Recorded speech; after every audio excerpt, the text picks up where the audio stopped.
Welcome to episode 16 of Rising Leaders, Legacy of Young Athena. I am so excited to be here with such a beautiful soul today. Rylee and I actually connected 2 cohorts ago, which is wild to think about it was like almost going to be a year. And such a just remarkable experience with you and your goals and all the changes that you went through. So I wanted to make sure we held space to share your story on this beautiful podcast. So for all the listeners out there, if you would take a minute to introduce yourself, tell us a little about who you are, and give us the scoop on who Rylee actually is. Yeah, of course. My name is Rylee. I'm from San Diego, California, so not originally from Arizona. Came to GCU just super open to all the opportunities that it had, one of them being Young Athena, which I learned about later on. And yeah, Young Athena was honestly the best thing I had ever been a part of. It was just such a great community, such a great environment to be a part of and just to look forward to every week. And yeah, I'm excited to share you about my experience and just the ways that Young Athena has really changed my path and where I'm going in the future. Love it. Love it. What year are you at GCU right now? Going into my 3rd year, which is crazy, but yeah. That is crazy. Yeah, that's awesome though. Okay. So talk to me a little about, when you took Young Athena, you were actually a year into your major already, right? Like you were a year into your program at GCU, something like that. Yes. Because it was fall of 24. Yeah. Okay. So what kind of drew you to that? So we all know that Young Athena is a part of the Honors College. So you had been an honor student for about a year at the time you signed up. So talk to me about kind of what drew you to the program. Yeah. So I joined the Honors College just because I was like, why not? Didn't really understand like all that entailed because I just thought like, oh, there's not many classes, but it'll be good to like be around people that are academically motivated. And then I took a class with Dr. Han, I think it was before Young Athena, and it was like, I'm totally forgetting the name of it right now, but it was like career connections or something, like getting ready for your career. And we were talking, and she's like, I think you should take Young Athena, because I would like be in different meetings with her to figure out my major, because that was a whole thing, and just kind of like where I was going. And she was like, you should do this. This will be great for you. And she handed me the little binder of like you and like everyone's bios, and I was like, yep, I'm doing that. So I joined Young Athena, and it was just kind of great. Like literally one of the like main people of the honors college was like taking time to meet with me and be like, you would like Kaylee and you guys would be best friends, and here we are. So here we are. Yeah I adopted many of you. There are many of you that I'm like, oh, you're mine now. Okay, welcome to the club. Whatever you need. I love it. Yeah, so shout out to Dr. Han, by the way, because we love her so much. So we'll have to send her we'll have to send her this episode so she can receive her shout out officially. But yeah, she's such a remarkable human. Just the way she holds space is something definitely special, and holds space for anyone and everyone. So I love that. So, okay, so speaking of your major, so you were in career connections. You started your path at GCU actually in nursing, right? That was your original path. And then I think by the time I met you in Young Athena, you were in healthcare administration, right? You had switched to healthcare admin. Yeah. Okay. So definitely rooted in the healthcare field. So you thought, and then fast forward to a couple sessions into Young Athena. So talk to me a little about that journey and that exploration that you went through to end up changing your major to what it is today. Yeah. Okay, so basically I had an experience in middle school where I was super sick, and I had this amazing nurse who was there. She was very kind, just like sweet, and just taking the time to be a part of, my stay in the hospital. And she went so much farther than anyone ever had, where it was like my parents were in the room and then she was like, go grab some wine and watch a movie. Like, we'll go out to dinner. We'll be here like watching a movie when you guys get back. So she was just kind of like really, stood out to me, I guess. And that kind of drove me. I was like, I want to be able to be that nurse for someone. So I thought like, okay, she was a nurse. I should be a nurse, right? And I get to college, no joke, like the first week, like Monday and then Friday came around and it was like in anatomy and physiology and like the lab and all the chemistry. And I was like, I can't do this anymore. So I called my mom and I was like, I don't know what to do because like, I want to be a nurse and I want to help people, but like, I cannot do all the classes, and like, I'm just not very like science minded at all. I don't know why I thought nursing was my path, but you know, that happened. And she was like, well, still change into something related to healthcare that's more like broad, you know, like healthcare administration is very like, you could be an administrator or you could be literally anything in healthcare. So she was like, go there. So I did that, and I did that for about a year. But the thing with that was that nobody was as like motivated, I guess, as people were in nursing, which could be like a good or bad thing. But I just kind of felt like complacent. I was like, all the work is super easy. Like, it was just like an easy way out, I guess, is what I was kind of seeing. And I just didn't really feel like I was went where I was supposed to be. And this kind of like plays along with it. I didn't know the Lord before my time at GCU, and kind of like finding all of that and like, you know, having that completely change everything upside down or flip everything upside down. That was kind of like the first thing that when I got to college and like all of that, it was just a constant like, wasn't like peaceful, you know, like I was like, this isn't what's meant to be. And I just felt like he had other plans. Like, little did I know where I am now in my faith, like that's totally what he was trying to be like, hey, you're in the wrong spot. So anyways, long story short, I'm in that class with Dr. Hahn. Her and I met, and she had me do a personality test, and she was like, literally like statistically, like, you should be a teacher, like this is what it says. And I was like, huh, it's funny because that's what I thought of doing. Like, I've always had a heart for kids. My whole dad's side of the family has been teachers, like his grandmother, his mom, him, my two, like my aunt and her husband, and then like everyone in my family's teachers. So she was like, you should do it. But I was still kind of unsure because I was just like, I don't know, like that seems like a lot. And then Young Athena, we talked a lot about like stepping into who you are and who you're created to be and where you're called to, and using your strengths to help other people. And through all of those conversations with Dr. Hahn and with you and like the whole entire club, it was just really prominent to me that I chose nursing to help people and to be there for other people, but I didn't really foresee that I could do that in other professions, and like using my love for kids and just the way that like they are just so amazing. I was like, okay, I can combine both of those and become a teacher. So very long story, but that's how that was. No, I love that. How that went. Yeah. So you're studying elementary education? Mm-hmm. Yeah. That's so exciting. And then I think when we talked last time, you wanted to teach littles, right? Like kindergarten, first grade, second grade kind of situation. Yeah. Is that still the path? Yeah, I'm thinking I love the little ones. It's just like being in classes, like actually learning what it takes to like be a teacher. I've spent some time just like with teachers that I know right now, and like my brother just finished 5th grade, so we were talking like with his teacher and stuff.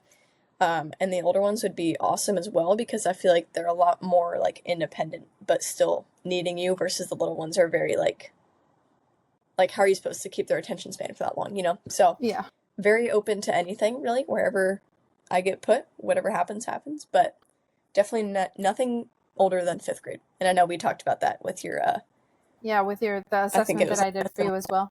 Yeah, because you have that creative like fun-loving nature about you, where like you can, like, you don't need that really rigid structure. So the older you get in education, right, the more systematic education actually becomes, right? And so then you have like standardized testing and like all of the stuff that requires state funding. But that like kindergarten through 1st grade, the big lift is reading and writing. And so I think there's a lot of creativity you could add to that, especially it's just my opinion from knowing you, but like your background of being a camp counselor too.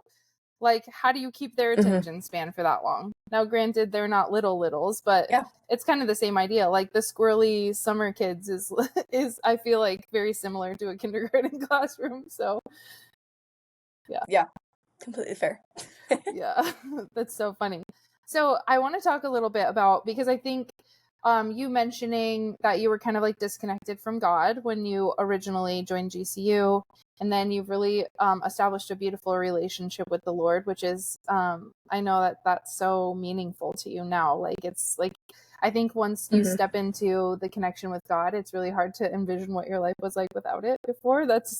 I'm speaking from my own experience, when you're just like so lacking faith and you're like, everything seems like a catastrophe, and then all of a sudden you're like fully immersed in your faith, and it's like, oh, like that actually wasn't as hard as I thought it was, right? I was just overthinking it the whole time because I was rooted in the wrong places. But talk to me a little about that journey. Like, what did you learn about yourself? Because a good part of, from my perspective, right, the outsider looking in and just knowing what I know from our connection, is there was like this intuitive, it was almost like this nudge that you were receiving of, like you were saying, being in the wrong place and like being redirected.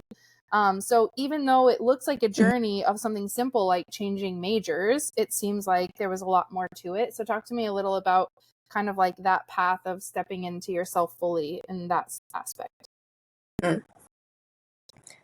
Yeah. I would say before coming to GCU and like knowing God and all of that, I was very like easily influenced, which could be both good and bad, but it was kind of like if someone was like, why would you do that? That's so stupid. I would be like, oh yeah, like why would I do that? And then I wouldn't do stuff I wanted to do, or like I wouldn't be the person that like I really wanted to be because I thought other people defined me. Like there's so many instances that like in middle school or even high school, like I still remember where it was like so hurtful to me because of someone else's opinion and like what they thought was important. So I didn't really notice that. I was very insecure. I mean, we all are, right? But on a different level, insecure and just like, I didn't think like I was myself, right? I had bits of other people and who, like being a different person for everyone I knew became really exhausting. And I was like, okay, well, I should be me for who I am. So fast forward to me in college, it kind of was like hearing the sermon at chapel for the first time. It was just talking about like stepping into who you are and who God created you to be, who's perfectly made and like all of those things. And I felt like, you know, looking back at it now, I can see the ways that my relationship with God and like stepping into that fully and giving up so many other things for that has allowed me to be one person and one person only, and be able to like not be ashamed of like my past and be able to help people. And like, because I love helping people, always been the therapist of the friend group. So it's like not being ashamed of like things that I've done or things that I've said or like my past that has defined where I am today. Like everything happens for a reason. And that kind of like led me, you know, to be stronger in myself, which then like in my major, I think really stood out to me because, you know, like we go through days and we go through weeks and months and we're like, oh my gosh, where did the time go? But what I can look back at is just seeing the transformation in myself and my heart, and knowing that everything I do today, I try to do to honor the Lord and to be a servant of God, right? So in that profession, I can't do that fully if I'm not fully myself and I'm not fully the woman of God that God created me to be. You know? Yeah. So good. Stepping into that, confident in who I am and knowing that I can be me, myself, and I, because God has made me the way I am, can help me just kind of like in the profession and in my future and whatever that endures. So yeah, so beautiful. And that path was just kind of set before you, and then it was just like all the data you were receiving was just confirming like, hey, like this feels good for a reason, and it's okay to experience the joy of college, right? Like you can enjoy your major and not have to suffer through science classes, right? Like this is a choice and this is your future. Right? It's really okay. So on that path of just a conversation about people pleasing, because we cover that a lot in Young Athena, we in Build Relationships we cover it, and Live Authentically we cover it. So talk to me about a little about that, because I think there's so many people, especially young people in college, right? Like you come in with all of these suitcases that you're, you know, the all the lessons you learned that your parents taught you, and then you're a sibling as well. So we have like the weird dynamic of like the sibling, all the things we learn from being a sibling. But like your journey with people pleasing, because I know that there was a lot of deep rooted, like, I don't want to disappoint others, and like, just in your past, and like, especially your parents. And so talk to me a little about your journey with kind of that overcoming, and really, I know you're stepping into yourself through the lens of God too, but like, talk to me about your journey of not wanting to disappoint other people. Yeah. I think thinking back, softball was kind of really the like big instigator, I think, of that. I am young for my grade, like I'm the youngest one in all the classes I've ever been in. And I think with that, like with sports, like I'm pretty small, like I'm like 5'3", you know, so not going to be a big D1 softball girl over here, but I always was just like the smallest one on the field, or like the youngest one in the classrooms. And it was like softball really stood out because I was a catcher, and like, you know, you think most people are like super like strong and tall when they're catchers. And I was like, oh my gosh, like I don't look like them. Like, how am I going to do a good job of that? So that kind of like was my first thought. But then like, parents, love my parents, but every parent pushes their kid in sports, right? Where it's like, oh, like, good job, but you could do this better. And it was kind of like, still to this day, I hear the criticism or like, things I can do better more than I do the things I did well. So I feel like that was constant with just like comparing myself to other people in the field of like whether that was me being short or just having them be like so much better than I was because I didn't play what's it called club. We didn't pay for me to play club. Like it was just like when the seasons happened that I was playing and everyone else did. So they were just all of a sudden like a lot better than I was. So anyways, that was kind of the start of it.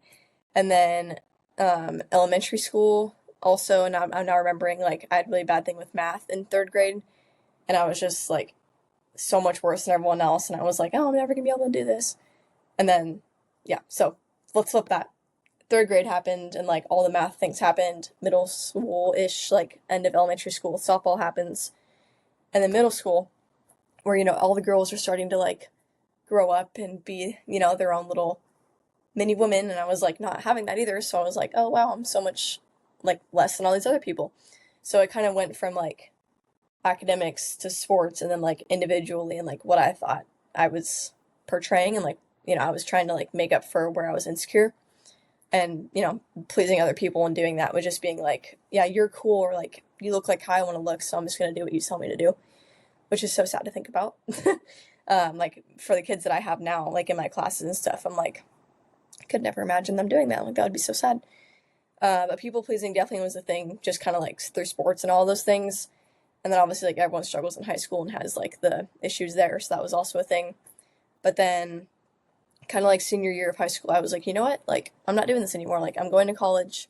Never gonna see these people again. Like let's just step in who I was supposed to be, because that's kind of like where my faith somewhat started. And then now it's kind of just like I still care about people's opinions, but not like they're not as important, I guess, because I know who I am in Christ. So yeah, to the magnitude that it used to have power, right?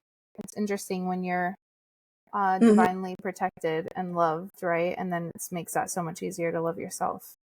I love that. That's beautiful. What advice would you give someone that's like on the path of trying on this path of self-discovery, or maybe they suffer with people pleasing, things like that? What advice would you give them?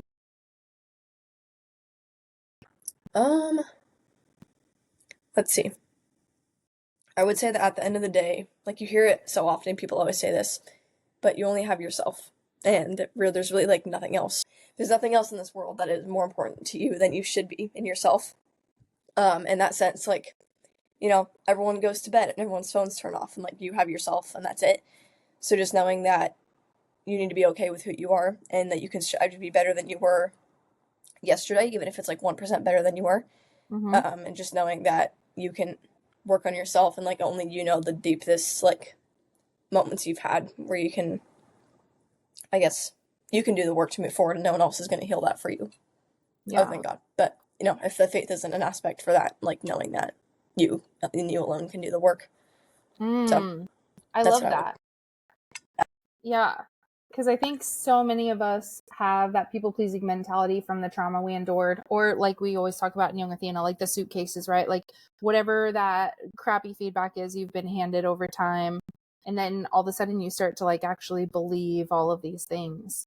Yeah, but really the healing comes, right? Like you don't need the apology to start the healing process. And I think so many of us are waiting for the people that we endured the trauma from to like be accountable, and like if you're just accountable for what you put me through, then maybe I can start my healing process. But you don't actually need an apology to start healing, right? Like you can lean into you, and you can lean into all those beautiful parts of yourself and actually do that work all on your own. And like you said, whether you have a established relationship with Christ or not, it's kind of irrelevant, because at the end of the day, you got you, right? No one knows me like I know me. Yeah.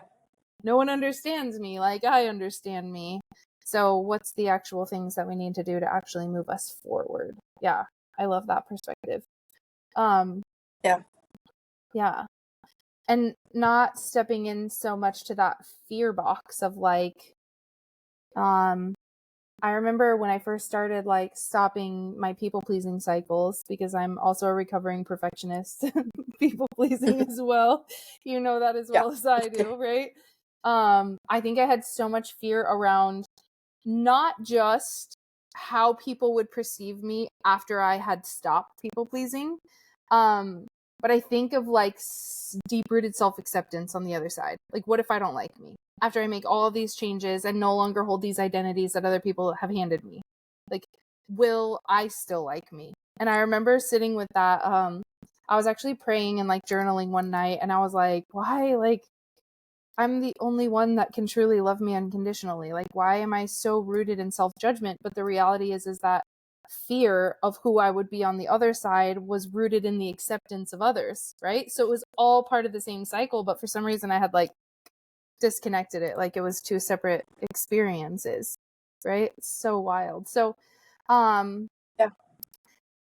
to me a little about how you process fear now. Like, do you still kind of get caught up in those cycles sometimes of like being worried about how other people are going to perceive you? I think that's natural human nature, but now that you have this like authentic experience of Young Athena and being established in your faith, has that relationship with fear changed for you?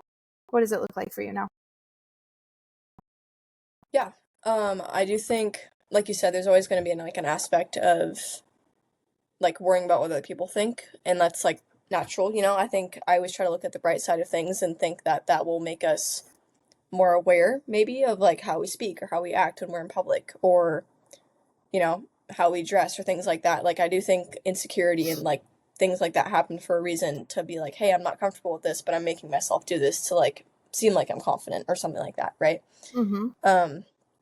So I think for me that's kind of like how I looked at it before, where I was like, I'm not good enough, blah blah blah, like that's how I'm gonna think and act, is how I think the only way is. But like you're saying, when you go through that transformation, for me now it's like I still have, I guess, like that relationship, but I look at it more in the positive light of to being like, okay, well, how can I take other people's thoughts, like, and not let the loud criticism like over or like outweigh the good things that they're saying, right? So it's like being able to understand that if someone says something hurtful, like I tell this to kids all the time, like, you know, it says more about them than it does you, type thing. And knowing that in the relationship with Christ that I do have now, it's like nothing anyone says is important, because at the end of the day, all that I have is God, right? And it's like everything he tells me, like the word says, like, oh, you're, you know, strong, you're brave, all those things, like you can take that and like believe that for yourself and let that, I guess, like guide everything else that you have in your life too. So I don't know if that made sense, but Yeah, no, it's perfect. It really is. Yeah. Yeah, no, and I think that really creates a good framework for that rubric of perfection we always talk about in Young Athena, where it's like, what's the rubric of perfection you're comparing yourself to, right? At the end of the day, it's like, did you actually write that rubric, or are you comparing yourself to a rubric that somebody else created for you along the way, right? So, and then if you look at like if it's only you and God at the end of the day, then it's like, okay, so the rubric of perfection is who exactly he created you to be. And people pleasing actually unwires your faith, right? Because people pleasing forces us into like the idolization of other people's opinions versus the idolization of our relationship with Christ, which is super an interesting place. But that's what society feeds us, right? It feeds us comparison. It feeds us social media. It feeds us like all of those things. And it's like these weird idols we create in our mind of like, oh, wait a minute. At the end of the day, none of this matters, right? None of this matters. When Judgment Day actually comes, am I going to be judged based on my character? Or am I going to be based on the number of followers I have on my social media account, right? So that's awesome. So speaking of, I want to kind of dig into relationships for a minute, because I know you're in a beautiful relationship now, which we don't have to like give any details on that, but I kind of want to talk about being a people pleaser, trying to be in a relationship, right? Like this is you and me both, so we can just sit in this sauce together for a minute, because I think people forget that when you don't have a good relationship with yourself and you're really rooted in that people-pleasing mentality, it's really hard to have a relationship like someone who's your boyfriend or your girlfriend or whatever that looks like, because you have no identity, right? And so all you're doing is morphing yourself into these buckets that you think they want you to be.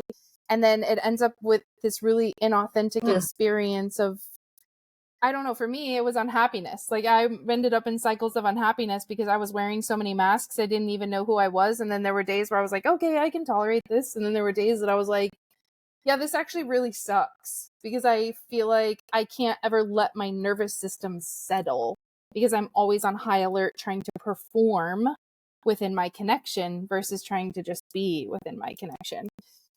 So talk to me a little about how Young Athena kind of reframed your mind when you think about connection and trust and being who you actually are. Yeah, that's a really good question. That kind of made me think back when you said social media and then like now the relationship thing. I had a really unhealthy, I guess, like relationship, I guess you could call it, with social media. And I'm noticing the things like who you are is who you attract, right? So there was like, you know, just like in past stuff, like the guy I was with for quite a while was like, also had issues with that, which like, you know, everyone has their thing, like that's totally fine, but I totally like relate to you in the sense where you're saying like, okay, can I be this way today? Or like, what hat am I going to wear today? Like, you never know. So knowing how that had an effect on me, I was just constantly like insecure, like not just like physically, but like in every way you can imagine, like, oh, like, am I doing enough? Or like, why is he upset? Like, I thought I was doing good enough, right? So looking back at the cycles and like kind of like the thoughts and all the realities that I was living in before Young Athena and before college and all of that, is something that I can't even imagine like going back to. Like there's so many things that like you guys helped me figure out, where it's like you need to be yourself and be authentically, you know, all those things, to where now like in my relationship that I'm in now, like both of us are like know that for ourselves, and like we're able to show up for each other more than we could yesterday because we know that we did the best we could today, right? So being the best version of yourself every day, and like, you know, you have days where you weren't doing good and that's okay, but knowing that the other person's there to pick you up, like you're not always going to be able to give 100%. Like when you are, that's great, but if not, like you need to be stable in you and your own identity and yourself to be able to help somebody else. Like that's how I look at it, because I've always wanted to help other people. I've always been the person others come to talk to, and like in my relationship, you know, like we have open communication,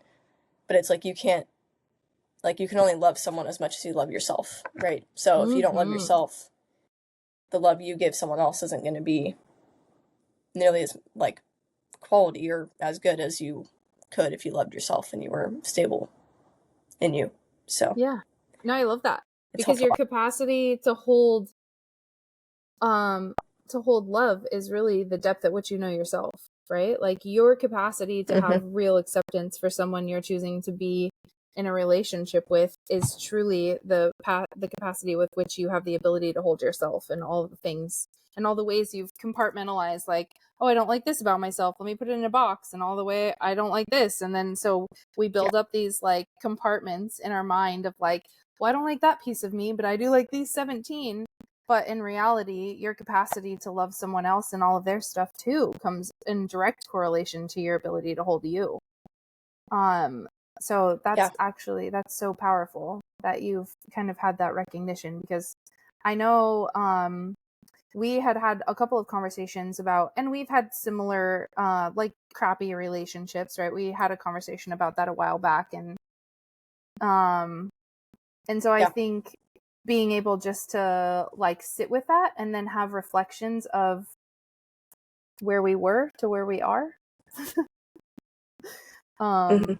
Yeah. And then I don't know about you, but like the relationship that I am in now is like, I'm the most me I've ever been. And it's like equally the scariest thing, but also the most exhilarating thing all at the same time.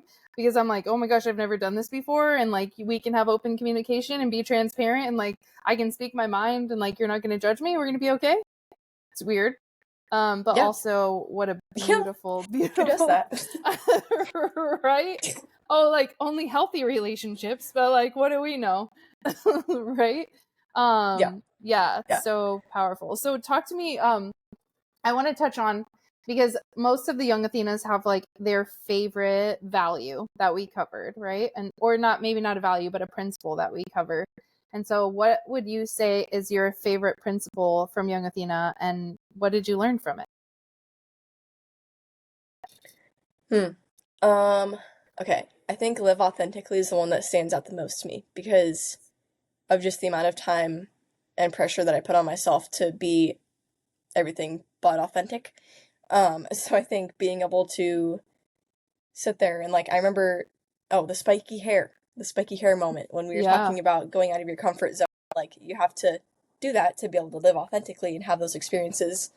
Like, I just remember sitting in the room and like, I was like taking notes and you said, I forget like what you said, but you said something that like really hit, and I like stopped writing and I looked up and you looked at me and I looked at you and I was like, cool.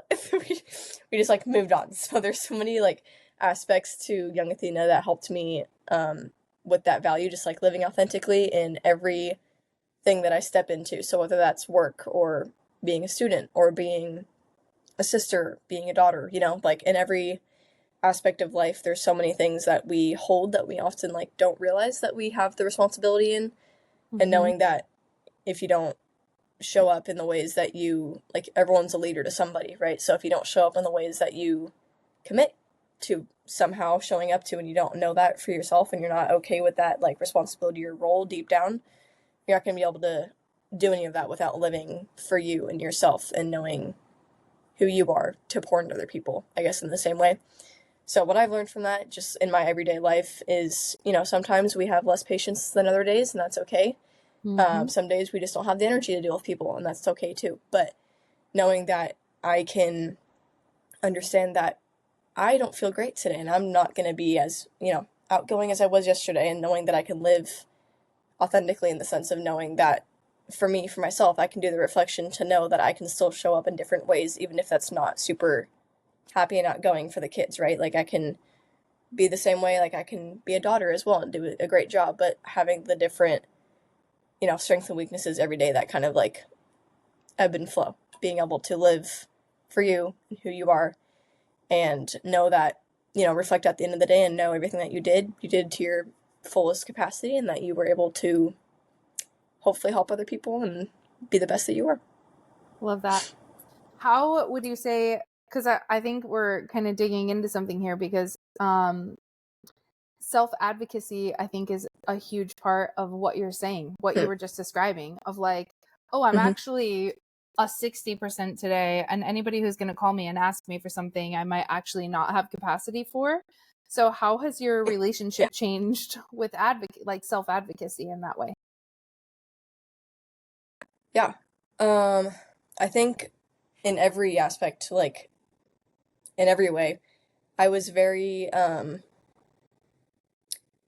like, I already kind of mentioned, like, easily persuaded and like told like, oh, this is the way it's going to be. And even if I wasn't okay with something, that's the way it was. And I was like, okay, fine. Like, that's just the way it is. So knowing that you have the little red buzzers that go off in your head for a reason, and you have the intuition for a reason, and whatever, you think that may be and wherever that's coming from for you, everything happens for a reason in that sense. So knowing that you can be an advocate for yourself, and again, at the end of the day, you are you and yourself, and you can advocate for yourself, and at the end of the day, like, no one else is going to be able to do that to the extent that you can. So having the boundaries, and I guess that self-advocacy for me kind of helped me in relationships or like friendships or in every aspect, just knowing what I'm okay with and what I'm not okay with, and having the confidence in yourself to be able to be like, no, I'm putting my foot down, like, this isn't okay with me, because I've been there before, or because I know how I feel, and it's okay to have boundaries and to say no, and whatever that may look like. But yeah, I guess just knowing kind of like what's enough for you, and before you get to the point where you are just so exhausted from like compassion fatigue, right? Whatever that looks like for you, just like when you pour out everything, and then you don't have those boundaries for yourself, that you kind of just hurt yourself in the end. So overpouring, having the boundaries, right? And letting those that overpouring piece of it. And I think so often we subconsciously bypass just to be able to serve, when in reality, we're overpouring into others and leaving nothing for ourselves at the end of the day. Yeah. Yeah, because that's a mic drop moment in Young Athena too, is when we always talk about how the only people who are ever upset about your boundaries is the people who benefit from you not having any. Right? Yes. That was what you said when I was writing, and I looked up and I was like, what? Yeah. Yeah. No, it's facts though, right? Because boundaries are our edges, and every single person on this planet has edges, and we're required to have edges. It's kind of what keeps us in line, right? It keeps us within our moral compass. It keeps us within our relationship with Christ. It keeps us, right? There's like these boundaries that we establish, and anytime we step outside of those to serve others, it actually creates dissatisfaction in both parties. Because if you're serving from obligation and you're not serving from your heart and you're not serving from a heart-centered place, that's what it is. It's a relationship of obligation, and none of that ever feels good. Yeah. And then those boundaries, when you're like telling someone, like, at the end of the day, you're like, no, actually, I'm not doing that. And then they throw a fit or whatever. It's like, okay, well, there was obviously an advantage for you in me saying yes to you all the time, because now the one time I'm holding energy back for myself, you're upset about it. Like, not okay. Right.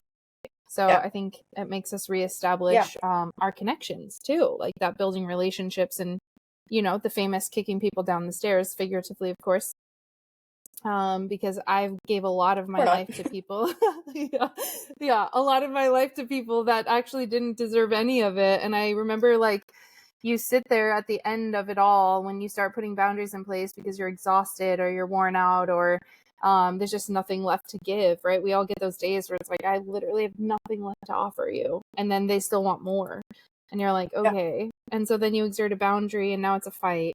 And it's like, but wait, at what point is your care more important than mine, right? If reciprocity is the bare minimum, also a Young Athena quote, then what are we doing? Because you should be able to pour into me on the days that I'm less. Yeah. So I love that.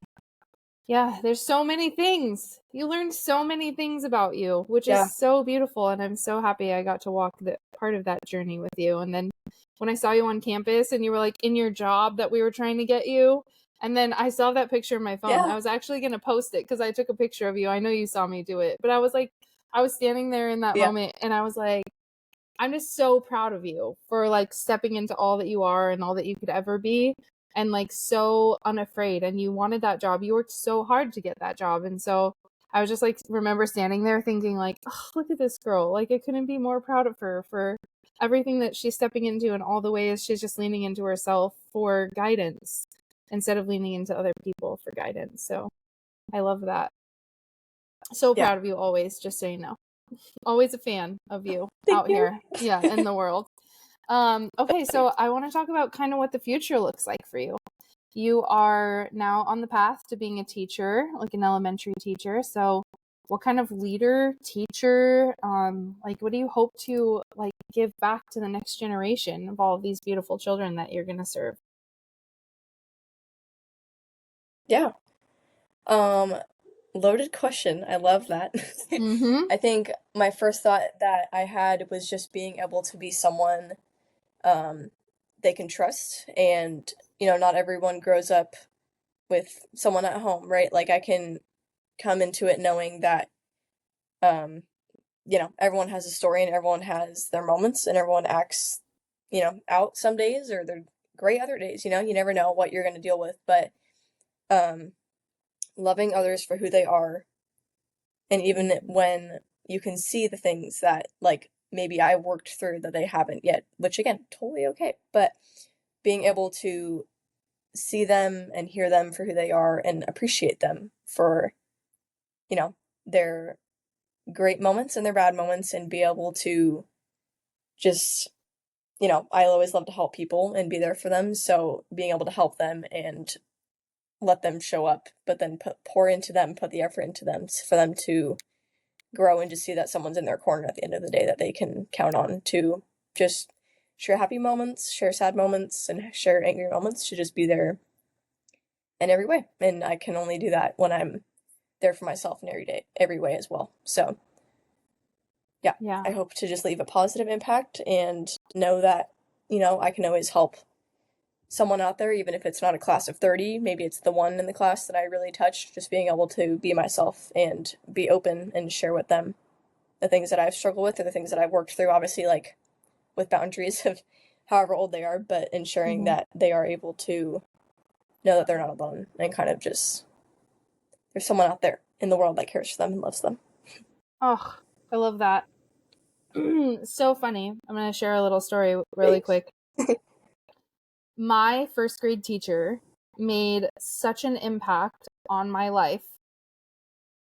So my sister had her, and then my brother had her, and then I also had her as a first grade teacher. So it was like a super cool experience. But she always did like the Western week, which was like, studying the Wild West. You have like a specific series of time.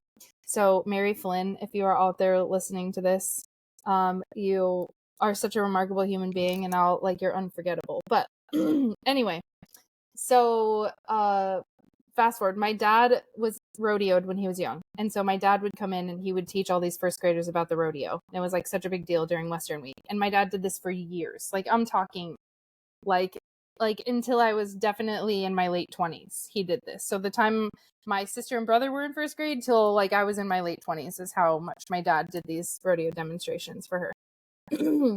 So I ran into her like obviously over time here and there, but when my dad passed away, she actually came to his funeral.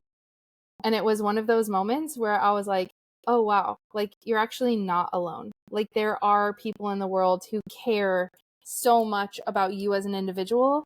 And so to like have that reflected back, not only did she like care about my dad and like all the things my dad did for her, but like knowing that she wanted to nurture us in this like really big time of loss. And then, but she like read his obituary in the newspaper and like came to the celebration of life because she was like, oh, you all mean something to me. And so I just like want to kind of give that to you to know that I think teachers are overlooked in a lot of ways. They're overlooked like from, salary perspective and all of that. But there are like so many of us in the world who have been directly impacted by someone who stood in front of a classroom and taught me academics. And it's like, you just can't come back from that. Like I could tell you majority of my teachers growing up and the ones that meant something to me were the ones that poured into me, because we all, like you said, we all have our stuff. Like as students, we have good days and bad days. And like, you're going to come in some days feeling great about it. And you're going to come in some days like not feeling great about school. And like just having someone that was able to hold that space was always so powerful. So yeah. So just so you know, you have the power in your hands to be a lot to so many. And I just can't wait to watch the journey unfold. So, all right. Any final thoughts for any? Oh yeah, go ahead. What are you saying?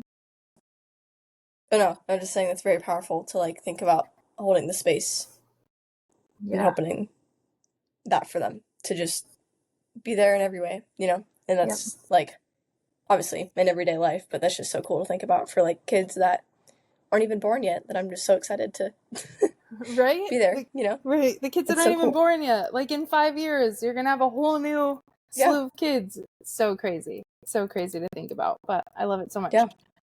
All right. Final thoughts for any young Athenas out there, or maybe they're not young Athenas yet, about the program or what you would recommend if they're kind of on the fence about taking it? Yeah. I would say I was kind of hesitant at first because I was never really a part of like a group where you talk about your feelings, I was always kind of just like put your best foot forward and act like everything's fine. But I'm not even kidding you, like when I say the second we walked in that first day and everyone was just like, oh, what's your name, and like it really felt like everyone was being meaningful and like putting the time and the space aside to meet you and to talk to you. And leaders are so respectful and so kind. And it was just such a great opportunity to be a part of because you can walk in and just be yourself, even if you weren't able to the rest of the day. So I would say just do it. There's nothing better than being surrounded by other girls in your shoes, whether that be your freshman year, any year, even senior year. There's always someone in the room that you're like somehow connected to, like a friend of a friend, or like I knew so many people in the room just from like random classes.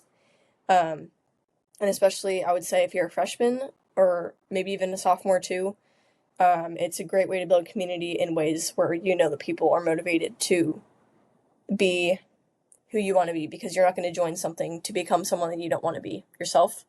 So knowing that everyone kind of has the same goal and the same values and all those things really is important in college. So everyone is just so amazing and are definitely a community when you're away from home.